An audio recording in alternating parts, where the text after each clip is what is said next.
Hello, I'm Stephen Gross. I'm an attorney at law located in West Los Angeles. I'm the owner of SJG & Associates, where we specialize in business law, real estate law, contracts, and asset protection. One of the things which I want to speak to you briefly about is California LLCs, limited liability companies. These are, in my opinion, the best asset protection device out there for the reason that they're relatively inexpensive to form, and you can really benefit by forming one and transferring assets to shield them from creditors.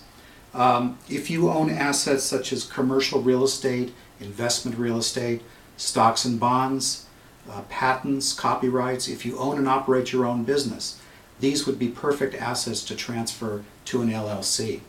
I want to give you 3 quick examples to show you what happens with an LLC versus, let's say, even a corporation. In California, when you form an LLC and transfer the assets into it, it becomes a separate entity. If a creditor sues the LLC and gets a judgment against the LLC, can the creditor reach the assets? Answer, maybe, maybe not, because the creditor would have to, what we call, pierce the veil of the LLC. They would have to show that the LLC and the owner members of the LLC are not really separate and distinct. Why? Because the member owners are commingling their own personal money with the company money, or they were undercapitalized, they don't keep separate books and records, they don't do what they're supposed to do. It makes it easier for a creditor to pierce it and reach the assets. But if you do what you're supposed to do, the LLC is going to shield those assets. Second situation, what happens if the judgment creditor sues you as a member owner of the LLC? Can the creditor reach the assets?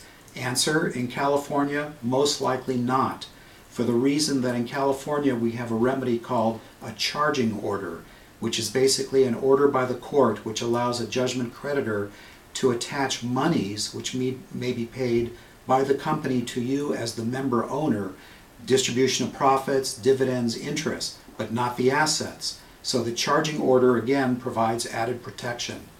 What happens if you form a California corporation and put your assets into the corporation?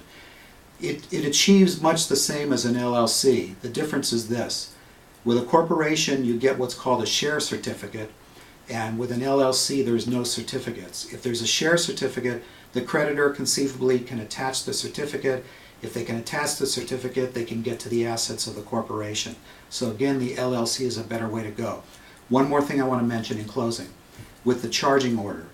When we create LLCs for our clients, we draft the operating agreement for the LLC, and we have various paragraphs and language techniques which we put into our agreements, which will make even getting a charging order near impossible to get for a judgment creditor. So we try to make it as bulletproof as possible. When you're ready to form your LLC, give us a call, 310-652-8090. Thanks very much.